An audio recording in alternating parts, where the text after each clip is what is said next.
Hello, everyone, and welcome to This Week in Fantasy Baseball. I'm John Cutt, joined as always by my co host Patrick Fitzgerald. In this episode, we're going over the latest news and notes around baseball, recapping hitter and pitcher performances from this past week, and of course, giving some streaming recommendations at the end of the show. But before we get into all that, Patrick, how are you doing?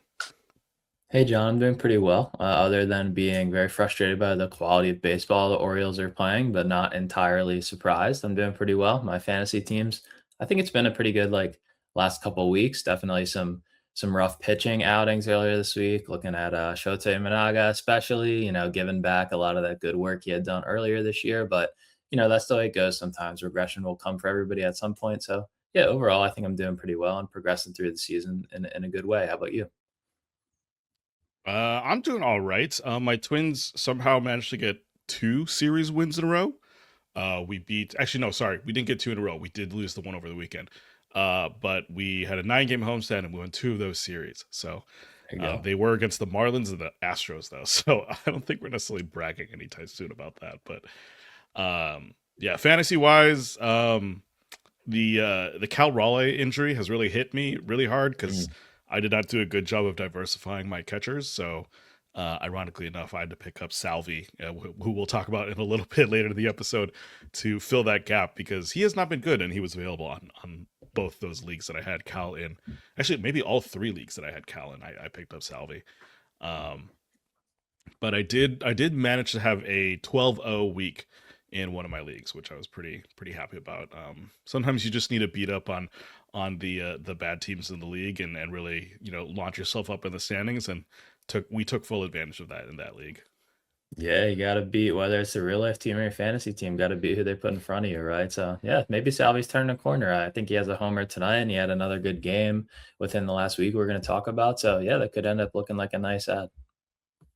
Yeah, I'm not holding my breath necessarily. Like he is looking a little older, but we'll talk about that for sure in the rest of the episode. But before we get into all of that, just a reminder, you can follow our podcast on Twitter at This Week PL. You can send us your fantasy baseball's questions to our email at thisweekplpod@gmail.com. Also, we've got a promotion going on at Pitch List. It's kind of the age-old adage that you're not supposed to check your standings until Memorial Day. But now that we're here, it's time to see where your fantasy team really stands. If you're stuck in the middle of the pack or trying to climb out of an early hole, the moment to make your move is now. From now until Monday, May 25th, so just a couple days after this pod goes out, you can get 2 free months of PL Pro with an annual subscription when you use the code Memorial25 at checkout. PL Pro is going to give you access to our premium tools, Discord community, and a first look at the amazing new PL Pro dashboard getting ready to release. If you're serious about wanting to make a real push up the standings, now's the time. Head to pitcherlist.com and be a part of our amazing community by using code Memorial25 to get 2 free months of PL Pro yearly. Lastly, make sure you subscribe to or follow the podcast on whatever streaming platform you listen to. You don't need PL Pro for that. We are on all of them. You can always get our analysis as well as the analysis from everyone else on the PL Pro. On the Pitcher List Podcast Network, I should say. We're available on Spotify, Apple, YouTube, wherever you listen to your podcast. Make sure you follow us and leave a 5-star review if you enjoy the show. We are going to move into injury news and notes, and we're starting out with a couple of catchers. Drake Baldwin going on the 10-day IL with a strained right oblique muscle. Oblique's always tough to deal with. Right now, I don't think there's any updated news on how long how long he's gonna be out for.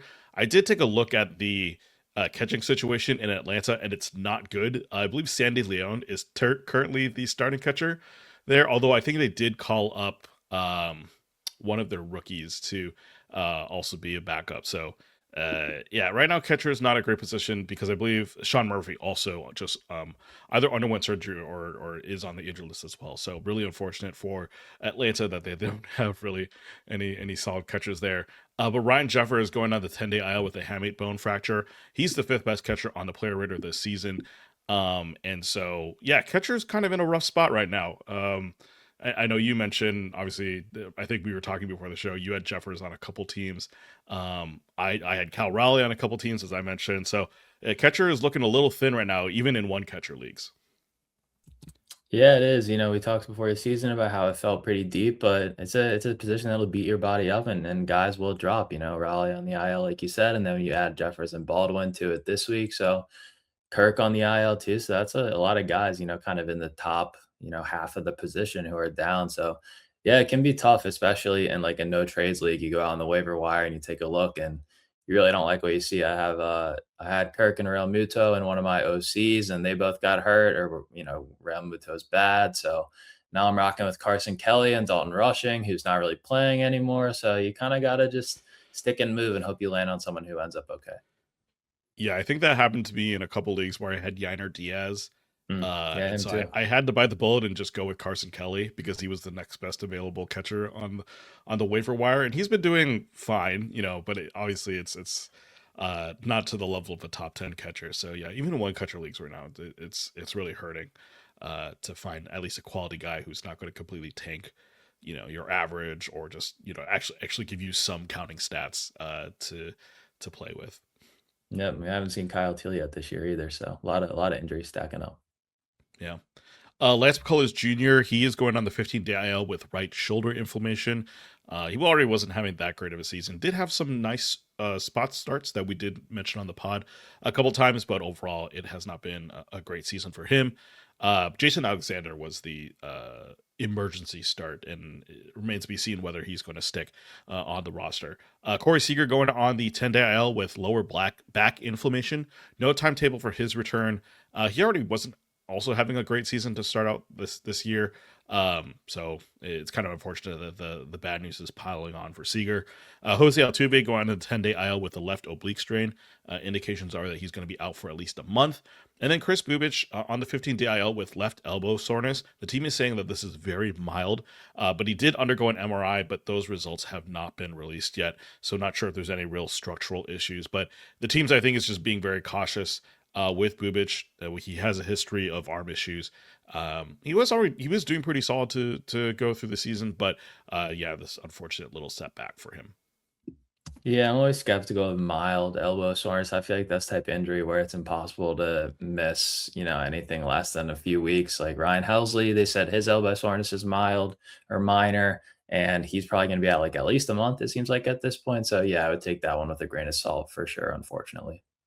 Yeah. Well, to the good news, we've got a bunch of names coming back or have come back from the injured list so far.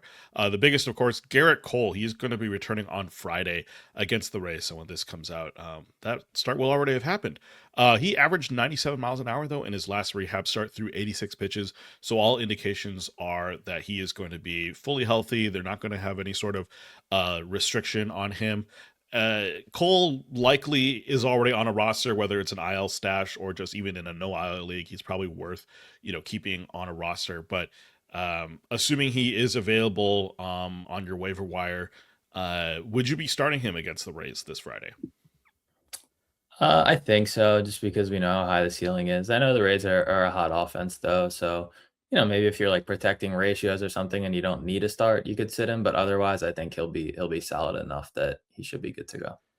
Yeah. Rest of season, do you think he returns like top 40 pitcher status?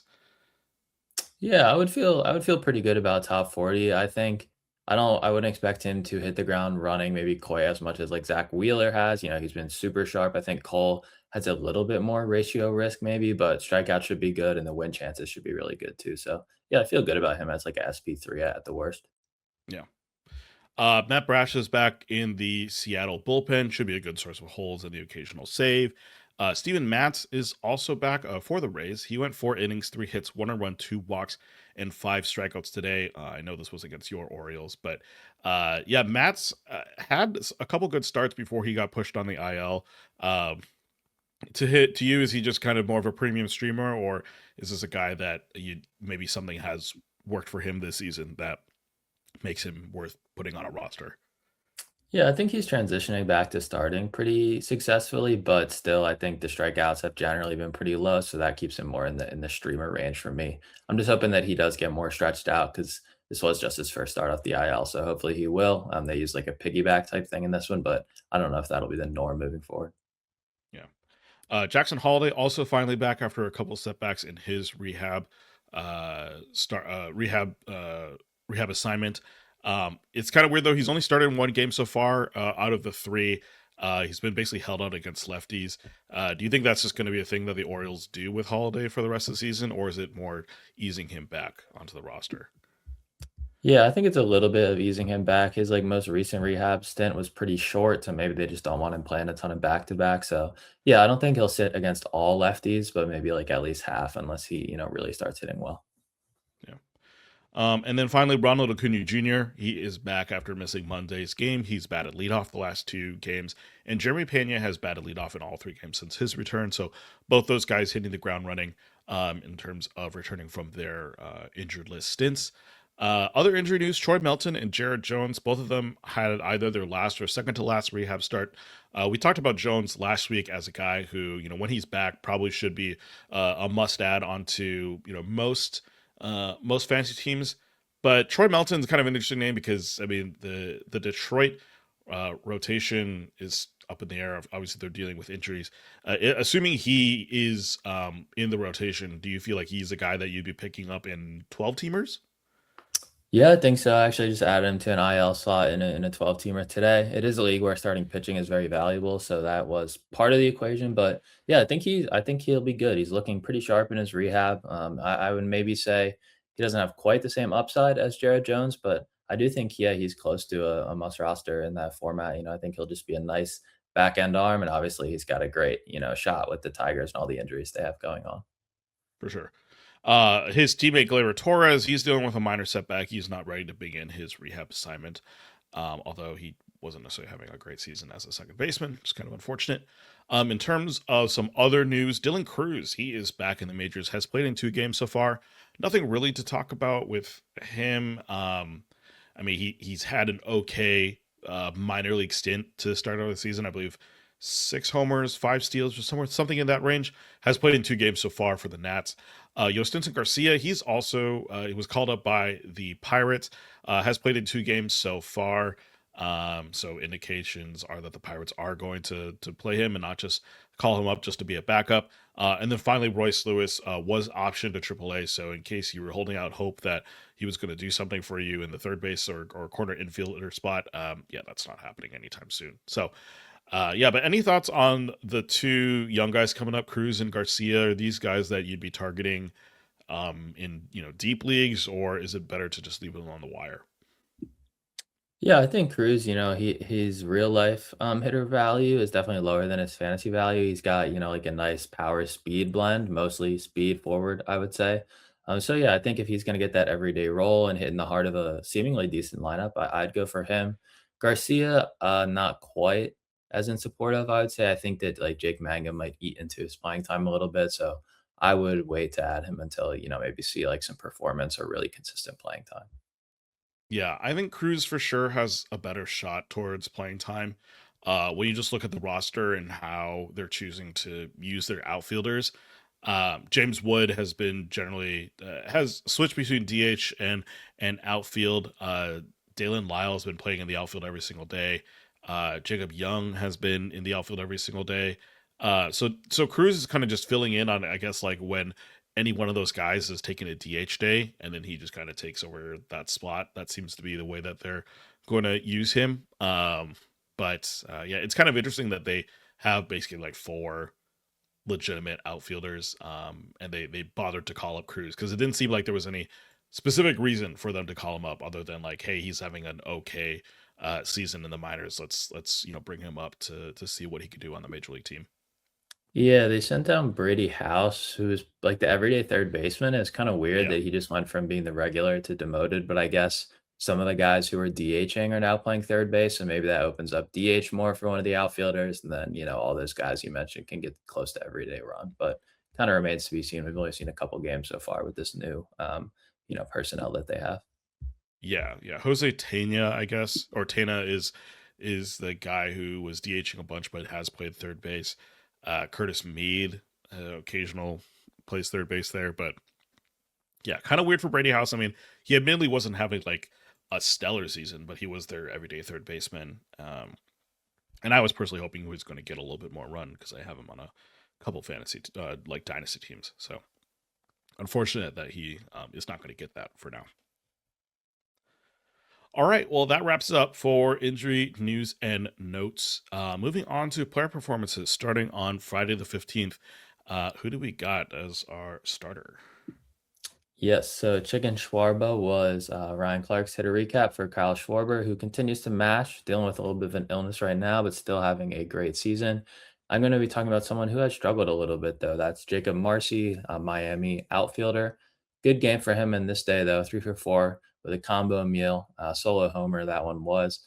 And there's a day full of combo meals. Jacob Marsee, you probably drafted him primarily for his speed if you selected him, but it's been a little bit of a rough start to the season despite, great speed. One thing in the batted ball profile that we've seen is that he's pulling the ball in the air a ton. So it seems that could hint at some more power upside, but the exit velocities aren't great. So he might not really, have quite enough juice to tap into those, good batted ball angles. Ryan, does like Marcy, feels like he puts the ball in play a lot and is aggressive on the base paths, and that's a player that can be valuable in real life and in fantasy too. Marsee so far this year, as of Wednesday when we're recording this, he's hitting only 214. He's got 28 runs though, pretty solid. Only 3 homers, 14 RBIs, and 13 steals. So hasn't been a complete dud, but I think you're probably hoping for a little more in the average department, especially. Do you feel like he is a good buy low candidate right now, or do you expect him to kind of continue to post this sort of line the rest of the year? Yeah, there seems to be a concerted effort to try to lift the ball more. His average launch angle this season 21 degrees compared to 10.9 last season. You see that also in the ground ball and fly ball rates. Ground ball has dropped by a ton. Fly ball rates have gone up by a bunch. And so I'm wondering if that's kind of contributing to the fact that his BABIP has dropped essentially like 80 points ish from last year's numbers. And yet, I mean, despite all that, actually, if you compare this to last year's numbers, he had 55 games in 2025, 5 homers, 28 runs, 33 RBI, 14 steals. Through 48 games this season, 3 homers, 28 runs, 14 RBI, 13 steals. So even though his average has dropped by a ton, which is, I mean, the 292 average that we saw last from him probably was never going to be really sustainable for this year. Um, Despite all that, he still managed to at least get on base, get runs.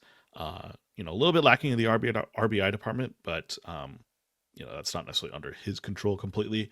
Um, I mean, I think he's worth a buy low. I just wouldn't expect the average to jump up by a ton unless you start seeing some changes in how he's approaching the plate in terms of like trying to go for ground balls or going for fly balls. Because I think the fly ball heavy um, going fly ball heavy is hurting his average for sure. And if he does change that approach, then maybe it does get better.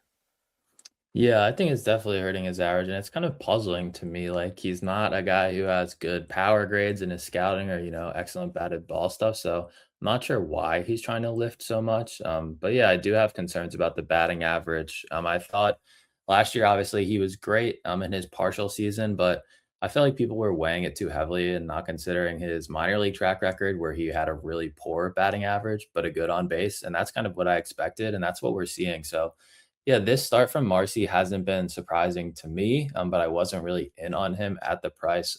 He's also sat against the last two lefties, which have been the last two games the Marlins have played. So that's going to cut into the volume a little bit. So I don't think he's a drop or anything, but I also don't know if I'd be going to buy him with the expectation that things are going to get, a ton better. Yeah, I mean, I think maybe the things that I just don't like are the fact that the strikeout rate has gone up, and I think that's a result of like trying to be more aggressive at the plate, and being more aggressive at the plate's not leading to necessarily better results. Um, which he seems like he tried something. It seems like it's not working. So the question is he going to go back, or is he going to try to stay the course and try to figure it out?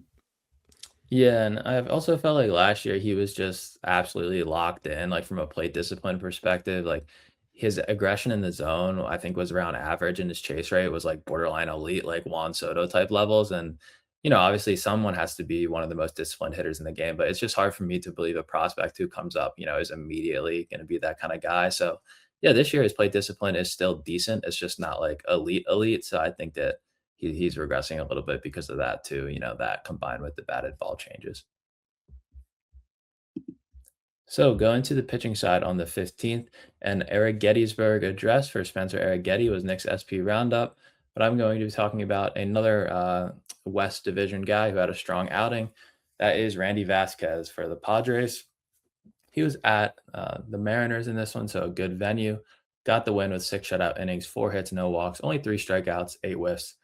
Put a 30% CSW on 79 pitches, so super efficient outing. Nick said he wishes he had more strikeouts, and he's not totally convinced that Vasquez can command like this consistently, but of course, we'll take this great outing. Tough challenge coming up for Vasquez tonight, actually. So we'll see how it goes against the Dodgers and then twice against the Phillies. So despite the great results so far, Nick's a little cautious. Says, you can drop Vasquez in your shallower leagues, but if he's the worst guy on your team and a 12-teamer, you're probably in pretty good shape, but it's okay to make a swap. So yeah, I covered Vasquez early in the year in my Is It Legit article with his increased velo and felt good generally about the changes. And yeah, we're almost a third of the way through the year. His velo on the fastball and the four seam and the sinker still up a tick and a half from last year. Nick's got him at 66th on the list. Let's say that he makes it through this tough 3 start stretch with maybe like a 4 ERA in these 3 starts. So nothing great, but nothing, too detrimental. If he makes it through that, do you feel like he's the type of guy who will hold all season, or do you think he's still more of a premium streamer type material? Yeah, I think the trouble I have with Vasquez is the low strikeouts, um, and I mean, I wouldn't say the luck numbers are necessarily working in his favor. I mean, he does have a pretty decent homer per nine, 0.72. But considering that he does play a lot of games at Petco, that's not super surprising. BABIP is fine, 285. It's actually around his career average. Left on base rate at 82%. It's not like absurdly high. But I think I just worry that like he's doing really, really well in terms of the ERA department without getting a ton of strikeouts. And I just feel like there's going to be someone better on the waiver wire to pick up rather than Vasquez. So I think to me he falls into more of that premium streamer territory where maybe he is worth holding on to on your fantasy teams for a couple starts. But I do feel like there might be better options available on the waiver wire as the season goes on. Yeah, I think for me, the decision point kind of comes at like the OC versus maybe like standard 12-team league. OCs, you have 30 guys on your roster, whereas I would say most, at least Yahoo leagues, you have like 23, maybe even less. So you have fewer bench spots, but also fewer starting hitting spots. So, I think those couple spots maybe make the difference. Like if I had Vasquez in an OC, which I don't, definitely wish I do. I don't think I'd be dropping him unless my staff was, just completely loaded. But if it's Yahoo League or something where stream a little bit more freely and there's better arms out there, then I would feel comfortable, considering moving on. But the changes are definitely real. The velo's up, the whiffs are way up. His swinging strike rate has jumped like 50% almost, like 4 to 5 percentage points. And the strikeouts are up as a result. So I do think most of it is real. But yeah, even this like premium version, he still has, a 22% strikeout rate, which is probably right about league average. So even, at his best, he's not anything incredible, but I do think he's a useful back end type guy. Yeah, it's definitely a league context thing where I think in like in a Yahoo league where you have 23 players that usually swing, evens out to like 9 pitchers, um, something like that. Maybe 10 pitchers. Maybe let's just say 2 or 3 of those are relievers.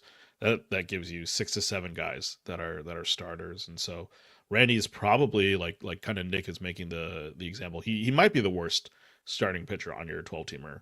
He might be like the sixth best guy. And if that's the case, like that's pretty good. But there might be a chance that someone comes up on the waiver wire who's just maybe a little better, has more strikeout potential. That could definitely be the case. Right. Like you see Troy Melton or Jared Jones make their season debut and they look electric. Like, I would make that swap probably and feel pretty good about it, even if Vasquez's results so far have been really strong. Yeah. Well, moving on to the 16th, thanks to Kevin O'Brien for the Schmidt's Creek hit a recap article referring to Casey Schmidt, who seems to be the only person in San Francisco who's hitting the ball pretty well. But we're going to talk about a different infielder in Angel Martinez, who went 2 for 4 with a double, a homer, 3 runs, and 2 RBI in this game on Saturday. They were facing off against their Ohio rivals in Cincinnati, and Martinez hit his 8th homer of the season, but actually now he's got 9 homers and 8 steals. That's only three fewer, or sorry, that's only two fewer home runs from his mark a season ago in 153 plate appearances. Mind you, he had 484 last year, so obviously on a little bit of a tear for Martinez. Going into this year, Martinez has been more known for his glove rather than his bat. However, he's got an OPS of 806, which is 178 points better than last year. He's currently sixth on the player rater for second baseman. Obviously, we've kind of discussed on how it's been really tough to have a really solid second baseman. So Martinez for sure is helping out on a lot of fantasy teams. But do you feel like he's a must roster at this point, or is this still kind of, a guy who just goes through different hot streaks and he's just on a hot streak right now and he's going to cool down again in a little bit? Yeah, I would say it is kind of must roster at this point just because of how shallow second base is. I was kicking myself all week last week. I dropped him in my OC because I have a million second basemen and Travis Bazzano is still available. And he was the only guy in my bid queue. So it's like if I get Bazzana, I'm dropping Martinez. That's the only guy I'm dropping Martinez for. Bazzana's been great, but Martinez had a what, like four home runs and three steals last week. So Yeah. regretted that one a little bit. Didn't get him back, unfortunately. But yeah, I like what I'm seeing here. The plate discipline is not good, but other than that, he's swinging the bat harder. He pulls the ball in the air a ton. So he's kind of trying to get into his power like Jose Ramirez does. He doesn't have crazy bat speed or crazy exit velos, but he pulls a ton of fly balls. And on our player pages, which I love, we have fly ball exit velocity, and he's just shown great growth in that. Throughout his career, he started 83.6, which is terrible, 86.3 last year, and now it's 90, which is just about league average. So he's really growing as a hitter. And yeah, I like what I'm seeing here from Martinez, kind of a super balanced profile. I think the average is probably going to regress a little bit, but I think the power speed blend is, pretty legit, even if neither one of them is necessarily elite. Yeah, I'm curious because his barrel rate has jumped up a ton to 9%, through from 3% last season. The home run to fly ball rate is 32%, which is pretty ridiculous. Um, and yeah, he seems to have good contact skills, 93% Z contact. So when a pitch is inside the zone, he's making contact 93% of the time. Um, yeah, the numbers just like kind of leap out to you. It's like, wow, this guy's like really solid. Part of me is just like, I wonder how much of it is his luck, because for a guy who doesn't hit that many fly balls, it's a ridiculous homer to fly ball rate. Um, and yeah, part of me is, but I think yeah, you think you have to roster him at this point. I mean, there's so many second basemen that are on the injured list, and then there's also just a lot of second basemen that are underperforming right now. And to me, it doesn't make sense to let a guy like Martinez just let him be on the wire. Yeah, and one thing I'm kind of trying to do less in my player analysis, just like from a macro perspective, is hold bad offensive seasons against really young position players. Like Angel Martinez, this is his age 24 season, right? He's going to be 24 all season. He played in the majors when he was 22 and 23, and he was a bad hitter, right? He was like a 78 WRC plus hitter. But you can go back and look at like Jose Ramirez. You can look at Francisco Lindor. You can look at Geraldo Perdomo. Like none of those guys were good hitters when they were in the majors when they debuted, but they're all super young. So yeah, I mean, you don't automatically assume that he's going to jump 50 points in WRC plus, but I think, you need to be a little bit more flexible and think, yeah, just because he was, not a great hitter when he's 23 doesn't mean he can't take that leap. And why is it better to be matching in the minors as opposed to being below average in the majors at the same age? So I think that that's something that I'm going to try to, do a little bit more in my player analysis moving forward. Well, moving on to pitchers. Thanks to Nick for the McDonald's Golden Arcs SP Roundup article referring to Trevor McDonald. We're going to talk about Casey Mize, who had a no decision against Toronto. 6 innings, no runs, 2 hits, no walks, and 4 strikeouts. This was his first start back from the injury list. It was really solid. He actually did all of this in 71 pitches, which is kind of crazy. Slider was still really good, 48% CSW. Was really good at locating his other pitches as well to play off that slider. The strikeout rate this season actually has gone up a ton for Mize. It's now at 26.5%. He's had notable decreases in hits per 9 and homers per 9, which sometimes I take those as luck stats, but sometimes it's like, oh, that something real is happening there as well. Slider's been the main reason for success. It's gone up in its swing strike rate by a bunch. He's also using it a little bit more, so that's helping for sure. And yeah, it seems like it's all working together. Again, this is only through 8 starts though, so that's maybe one reason to pump the brakes. But yeah, do these kind of changes for Mize this season make kind of what he's doing on a season basis believable, or do you want to kind of see it go for a little bit longer before willing to you know treat it as legitimate? Yeah, it does seem like it's been a kind of a quiet breakout so far. I guess maybe the IL stint tamped down the enthusiasm a little bit. I'm still kind of skeptical. He's like throwing slower, but getting like across the board on everything, but getting more whiffs and more strikeouts, which is something that I kind of struggle to reconcile. I think if anything, it's more just convincing me that like last year when he was a solid mid rotation arm wasn't a fluke. I don't think even though the ratios so far are better than last year, that he's necessarily taken a step forward. So I think it's more just showing me that he is a viable starting pitcher that you'll probably keep on your team all year. And at 12, I don't know if he's necessarily like taking a real leap forward as like, emerging as maybe like a top 40 type pitcher. Yeah, I could definitely see that where, you know, like last year, right? He had a 3.87 ERA, 1.27 WHIP. This year, 2.43 ERA, 1.05 WHIP. So definitely much improved numbers this season. Um, the xERA actually seems to kind of agree with it, which is kind of interesting. But yeah, it is interesting that he's doing all this with basically like a tick less in his velocities, which actually didn't notice, but now looking at it, it's actually kind of funny to look at how much that has changed for him. Right, and I feel like I was hearing reports in spring training, he was pitching terribly, and he was like, "I feel really out of sorts right now mechanically," and I'm like, "All right, well, I'm not gonna draft Casey Mize," and then he goes out and does this, right? So it just kinda shows you that, it's fluky sometimes, and maybe this is what he'll do all season, or maybe we'll look back and his numbers will, look pretty similar to how they did last year, and this is just a hot stretch, you never know. Right. Yeah. Especially if like his home run rates kind of regress back to what they've been just for his career. I'm not saying that he can't maintain this, but just to underscore how ridiculous it's been, he's given up 8% homers per fly ball. Um, Last year they was at 16.2%. So he's basically like cut in half the number of fly balls that are turning into homers.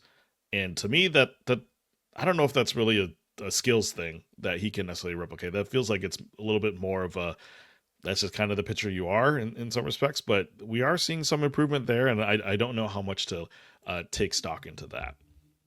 Yeah, could maybe see some regression as it warms up in Detroit. I don't know if you know that kind of park and weather is maybe helping him out so far too. That's a good point.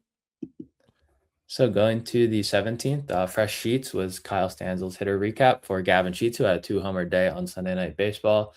I'm not going to talk about Gavin Sheets right now, though. I'm going to talk about Salvador Perez, catcher for the Royals, of course. He was 2 for 2 on this one, home run scored, two RBIs and a walk. He put his slow start and some thinking that he's washed up on hold for a little bit with this good game, generated all the runs for the Royals in their 2-0 win against St. Louis. First inning sac fly and a fourth inning solo home run. And that was all they needed to get the victory. A nice, kind of blast from the past from Salvi in this game. And he's got a homer tonight, too. But there's some concerning stuff in the profile here. His bat speed is down, I think, about a tick and a half. He's not really squaring the ball up, and he's chasing at the highest rate in baseball, or at least he was on the 17th, which isn't necessarily something new for him, but he's not always, the highest in the league. So, yeah, I think he's up to 8 home runs now. So, kind of on a decent 25 homer pace, but the rest of the line is a little bit concerning. So, what's your overall level of concern with, now one of your catchers on your fantasy team, Salvador Perez? I don't love it still. I'm just looking at some of his PL numbers. If you look at his hitter rolling charts, his process plus has just steadily decreased as the season gone along. Now I think he's at like an 80, maybe like an 87, 90-ish process plus. And it seems to be a lot of this decision making metric that is weighing him down. Um, but that's never necessarily been like his strong suit. His chase rate's awful this season. Like you mentioned, whiff rates and strikeout rates aren't like horrible, but they're not good. But if you look at last year, his trace rate was just as bad. It just helped that he hit the ball super hard, so that like when he actually did make contact, it meant something. But this year, like you mentioned, those contact stats just don't look very good for him. And so I would say I'm pretty worried. I think maybe it's the reality that age is catching up to him, and he still might get to 30 homers by the end of the season just because of just he's just that good. But at the same time, I think on a week to week basis, it's gonna be pretty tough to trust Salvi in fantasy. Yeah, I'm definitely concerned about the batting average too. I think that's really kind of or not the batting average, excuse me, the bat speed. That's kind of the main difference that I do see in his profile, aside from the worst results, obviously.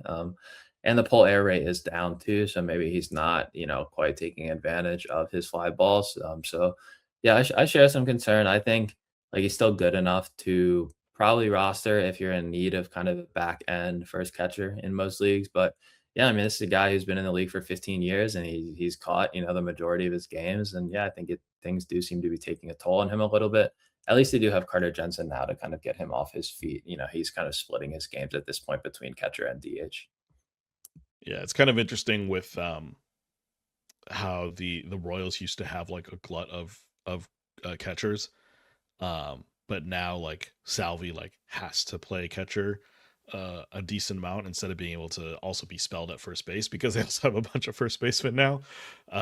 It's kind of weird how the roster kind of machinations have shaken out for him, but I do kind of wish that he would just DH more, like catching every other day or catching some back to backs just cannot be good for Salvi at this point in his career.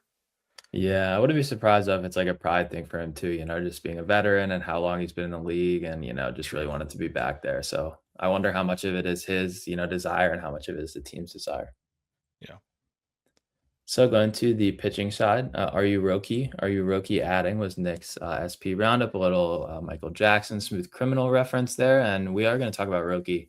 We've been waiting a while for him to give us this type of performance, and he delivered against the Angels on Sunday.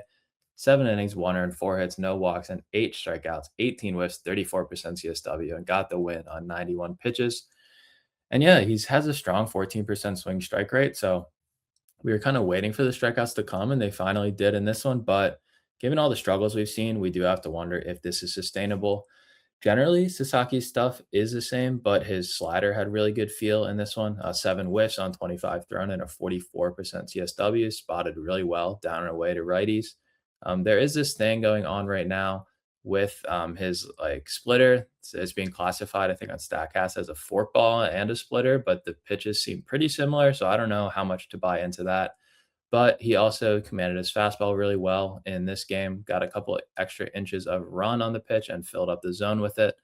And yeah, he's got always got the good splitter, so we know that's something to expect with Sasaki.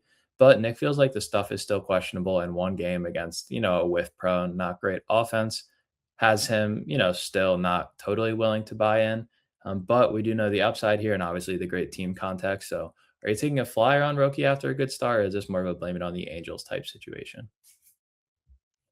It still feels more blame it on the Angels.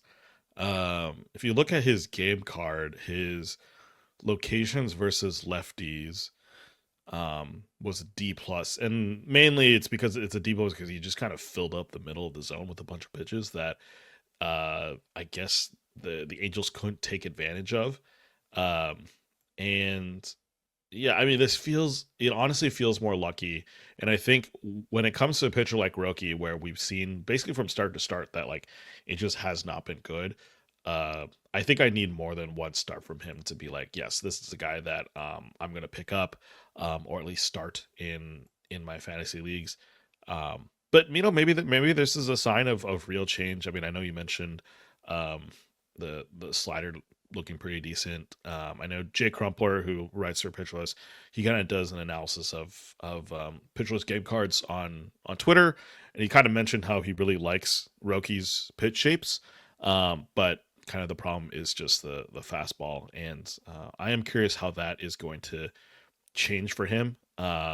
If this kind of additional ride on the four seamer is going to kind of last as the season goes on, and if that's going to be kind of a real thing that he can use in his starts.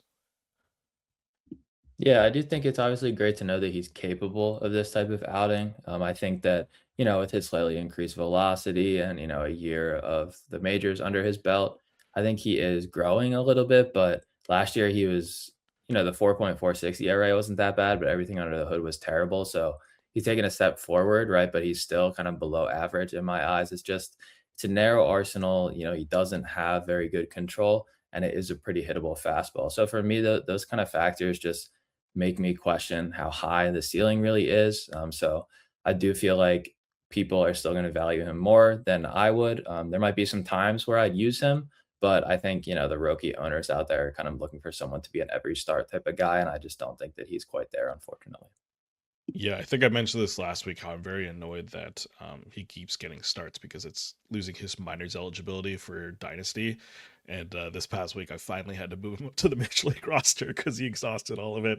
And I was like, I'm still not starting him against the Angels. And apparently that was the start I should have used him in. But yeah, it's kind of unfortunate, at least from a Dynasty perspective, that he has lost his minors eligibility. And now he's just going to be sitting on my bench until either he just completely falls apart or he becomes worth starting. Yeah, maybe he'll have a couple more starts like this, and then you'll get a trade offer or something. You never know. Yeah, one can hope. One can hope. All right, moving on to the 18th. Good as Gold from Ryan Amore, talking about Paul Goldschmidt. But we're going to talk about basically a guy at the opposite end of the age spectrum, and that's Carson Benge for the Mets. 3 for 6 with a double, 3 runs, 3 RBI, and a walk. The game was pretty wild here. Mets and the Nats combined for 23 runs on 30 hits. Benge had a pretty slow start to the season. It kind of felt like he was placed on the opening day roster more as a necessity because the Angels just did not have any healthy outfielders. But since that point, he's actually, turned around just a little bit. He's actually hit leadoff in each of the Mets' past 7 games. Has been a little bit streaky, but he's had some really solid games in this stretch as the leadoff batter. He's had 5 multi-hit efforts in this time, and he currently has a 265 average with a 689 OPS. So that's not that great. Does have 3 homers and 8 steals, though. I was kind of surprised his strikeout rate's actually kind of decent at 19.6%. So just think about Benj. I actually picked him up in a 12-teamer right now because I'm dealing with injuries there. But in kind of your view, at what league depth are you thinking about picking up Carson Benge? Yeah, I would say 12 team 5 outfield. So OC, he's easy roster, easy start. And I would say, yeah, in that format, 12 team 3 outfield like standard Yahoo. I think if you need a bench bat or your outfield's a little weak, I'd be happy to add him. It's more the context right now. I don't think the skills are incredible, but he's hitting, lead off every day in front of like Juan Soto, right? And Bo Bichette, who's maybe streaking and getting better, but maybe not. We'll see on that. But yeah, hitting leadoff every day is just a really nice context to be in, especially if you do have some batting average, hit tool and some speed. And he's definitely shown the speed so far. So yeah, I'd be happy to have him and start him probably most days in a 12 team 3 outfield league. I don't think the power at this point, it seems like it's still developing. But the hit tool seems really solid. Like you said, good strikeout rate. He's got like a pretty flat swing and hits a lot of line drives. So yeah, I'd feel good about having him in that format for sure. Yeah, I think the context is huge, right? He's going to get a bunch of runs if he gets on base. I believe his walk rate, I don't have it pulled up, so let me take a look at it. Yeah, I think it's actually 7%. Yeah. yeah, so it's not like incredible, but it isn't like horrible. He's going to get on base because of the hit tool, which is fine. And that's just going to help him, potentially get more runs with all the guys that are batting right behind him. Right. If he was like down at like seventh or wherever he was when Lindor was, still healthy and leading off, I think I'd probably leave him on the waivers or bench in 12 team 3 outfield formats. But the context really does make a big difference. Yeah. Moving on to pitchers, the Trevor Ending story, referring to Trevor Rogers, I believe, who had a nice game. But instead, we're talking about Sonny Gray. Got a win against the Royals, 6 innings, 1 earned run, 5 hits, 1 walk, and 9 strikeouts. This is 3 straight really good starts for Sonny after coming off the injured list. The 9 strikeouts in this one, definitely an aberration. He only has an 18% strikeout rate on the season. The hit per 9 numbers and the homer per 9 numbers are down from last year. That's kind of a funny thing for Sonny because I remember his last season with the Twins, he had an absurdly low homer per 9 number. I think he gave up like 8 homers on the season. So it's not necessarily the weirdest thing for him to have really good hit and homer suppression numbers. But still, it's hard to put any stock in those numbers, given that he's only tossed for 40 innings. He's got a higher left on base rate than normal at 79%, lower BABIP than normal at 271. And I guess the swing and strike rate has also dropped by 3.5%. So none of his like underlying stats would indicate that, hey, this guy is a guy who's able to find a ton of success. But taking all those numbers into account, do you feel like regression is coming for Sonny? Is this kind of like the peak of what you expect him to be at? And is this someone who you might be willing to try to trade away right now if possible? Yeah, I think I would be open to it. I think the only place I have him is not a trade league, unfortunately. But yeah, I think there's going to be some regression in the ERA department, especially because Boston, it's a tough run scoring environment. But at the same time, I think that even though the swing strikes are down, I just have a hard time believing his strikeout rate is going to, plummet from 26.7% last year to 18.4% this year. If this continues, this would be the first time he's had a strikeout rate below 24% since 2018 when he was really bad with the Yankees, right? So obviously he's aging and the stuff might be diminishing a little, but I don't think that, he's going to become this kind of pitch to contact type guy. He's still got, a really good sweeper and he has a lot of different pitches. So yeah, I think the ERA is gonna go up a little bit, but I would also expect the strikeouts to go up along with it. So maybe he just allows, a little more hard contact like he does sometimes, and the ERA increases a little bit along with it, but it's not the type of thing where I'm running for it and just kind of selling for anything I can get. Yeah, it seems like some of the changes might be because he's really increased this user on his cutter. 12.7% usage last year, nearly double that now to 23.5%. And that's just not really a whiff pitch, but it's not like his fastball was really a whiff pitch either. The four seam has dropped from 22% to 7.5%. So there's some small changes that he's making in terms of usage. He's really dropped the usage of his changeup by a bit, but that wasn't the pitch he used that often anyway. So it seems like he's going with this three fastball strategy, and just so happens he's using the cutter a lot more um, this season so far, rather than the four seam. Yeah, I think Aaron Nola maybe needs to get on the phone with Sonny Gray and figure out, how he can be a successful starter, aging right-handed starter with, below average velo. Because Sonny Gray's figuring it out, but Aaron Nola, it's been a rough, last season and a half for him. Yeah, unfortunately, the even your Nola is not working out right now. Not yet, at least. So going to the 19th, our final day, since we're recording on Wednesday the 20th. Highway to the Duran zone for Ezekiel Duran, or maybe no, Jaron Duran. Sorry, he had a good game yesterday. Was Griffey Geist's hitter recap, but I'm going to be talking about Otto Lopez. I believe he's second base shortstop eligible most places, but middle infielder for the Marlins. He was 3 for 4 with 2 runs, a walk, and a stolen base in this one. And Lopez has been just honestly one of the best middle infielders in fantasy this year and in baseball. He has seemingly broken out through 48 games. He's slashing 346, 377, 497, which is good for a 144 WRC plus. I think he might have had a couple more hits today, not sure. But yeah, he's on fire. He's keeping the strikeout rate really low, playing good shortstop defense this year. And in this game, he had 3 singles in a row in his first 3 plate appearances, with 2 of 3 of them over 100 miles per hour off the bat. So, yeah, Otto Lopez has been pretty much just spectacular this year, showing great average and speed capabilities. Are you believing in the breakout here, or do you think he's going to, end up more like last year, where he had good speed, but the rest of his profile was kind of mediocre? Yeah, I could see. I'm just looking at his season numbers, and it feels like he could kind of end up where he was in 2024, where he had a 270 average, at 20 steals. Um, I think he will have double digit homers and steals this season, or at least 20 steals this season. Feels like a 10-20 season for sure, and is in his range. I think just the question is like, is this three? I mean, obviously, this 397 BAP is probably not real, but it's just how far is it going to regress for him?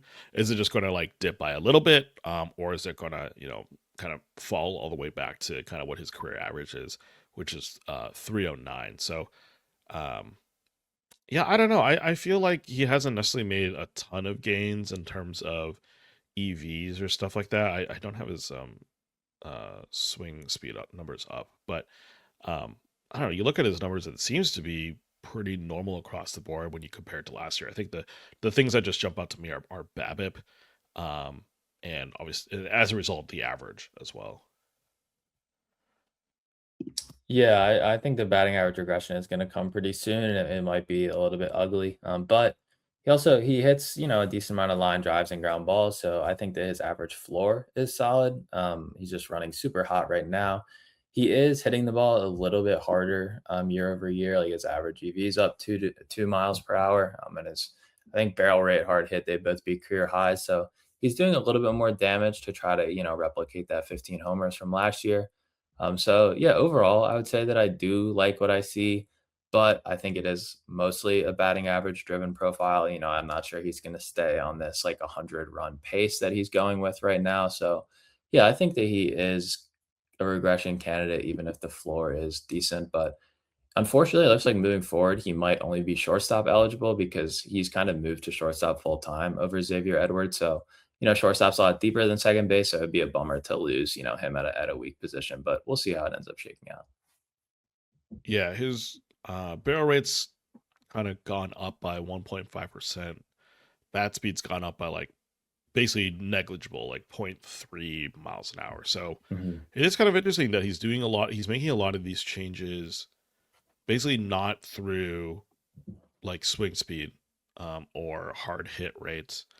Um, it seems to be more through just like good contact, and you know, that's about all I can chalk it up to. Fly ball rates, line drive rates, ground ball rates are all about the same as previous years. So something seems to be working for him this season, but I think then because there also hasn't been like a noticeable difference in terms of like some of these underlying numbers, it doesn't seem like he's going to really be this guy who can. Well, I mean, yeah, I just don't see an average staying around 340 for the rest of the season for him.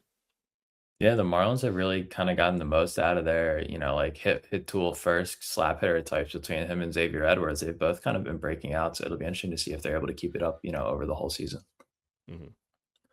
So on the pitching side, to wrap us up here, Fan and the Miller for Bryce Miller's great start was Nick's SP roundup. I'm going to be talking about someone else who shoved on Wednesday. Or on Tuesday. That is Chase Burns of the Reds. He was at the Phillies in this one, so a tough matchup, but got the win. 6 innings, 1 earned, 3 hits, no walks, 9 strikeouts, 18 whiffs, and a 36% CSW on 86 pitches. So very efficient and kind of mowed the Phillies down despite, getting a lot of whiffs. And yeah, Nick has Burns in the top 10 on the list now. I believe he's ninth right now. He's giving him the aces gonna ace label and is just hoping, among all these pitcher injuries that Burns, who is considered probably more injury prone than most, will stay healthy. And yeah, it's been fantastic so far. 6-1 in 10 starts, 59 innings. So almost 6 innings of start exactly with a 1.83 ERA, 0.95 whip, and 64 Ks. So do you see him as a top 10 kind of starting pitcher rest of the season, as he is on the list? Let's say, maybe he misses 2 or 3 starts, but other than that, he's healthy. Uh, I'd probably say so. I mean, obviously the health is the weirdest thing for him.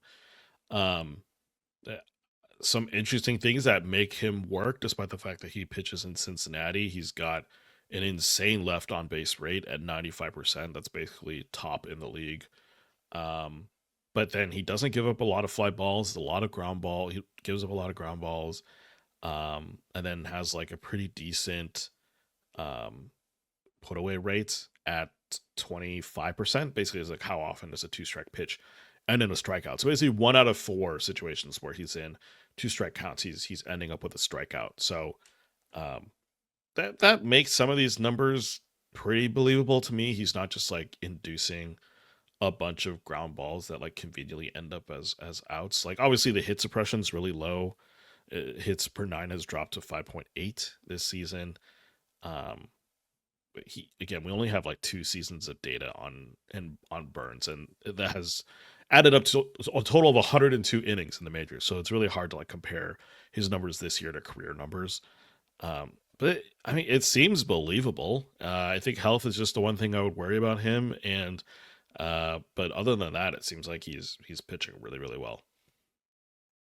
Yeah, it's kind of hard to ignore the parallels between Burns and his teammate Hunter Green or even Spencer Strider, when he was really going well. They guys who throw 2 pitches, fastball, slider, with elite velocity on the fastball, and they throw them both combined probably about 90% of the time, if not more, and their stuff is so good that that can often be enough as long as they're, really commanding.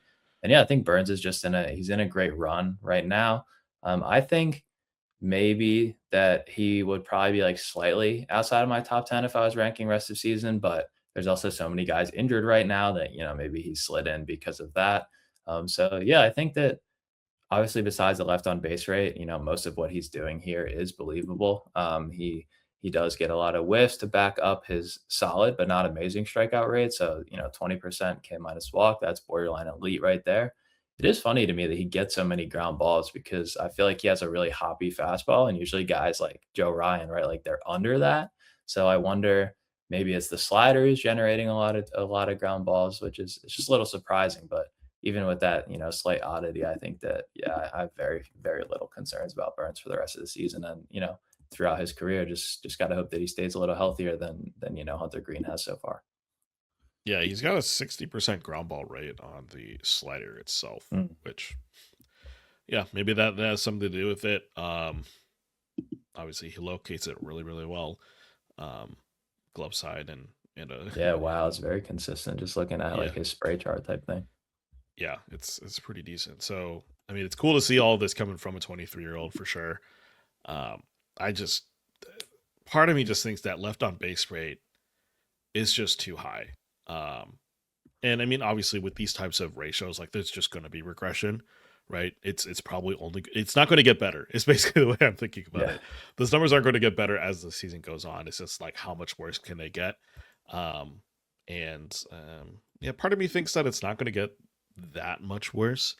I don't think he's going to be having a 4.5 ERA by the end of the season, but are we talking mid threes or high twos? That's kind of maybe what where that cutoff between a top 10 starter and not a top 10 starter is. Right. I think even if the ERA jumps up a full run and, the whip jumps up like point 0.1, that's still a high twos ERA and a 1.05 whip, right? And I think that that would put him, inside the top 10. So he's definitely got some, room to regress, I would say. Yeah. All right, well, that's going to wrap it up for our player performances this week, and we're going to move on to streamers. So I know we had a bunch of guys to kind of catch up on from a couple of weeks ago. So what's our record looking at right now? Yeah, so I think for the guys 2 weeks ago, it's going to be 1 win, 1 loss, and 2 pushes. Bryce Miller is a push, no decision, and his season debut, 5 1/3, only 3 Ks, 2 earned, and a 1.69 whip.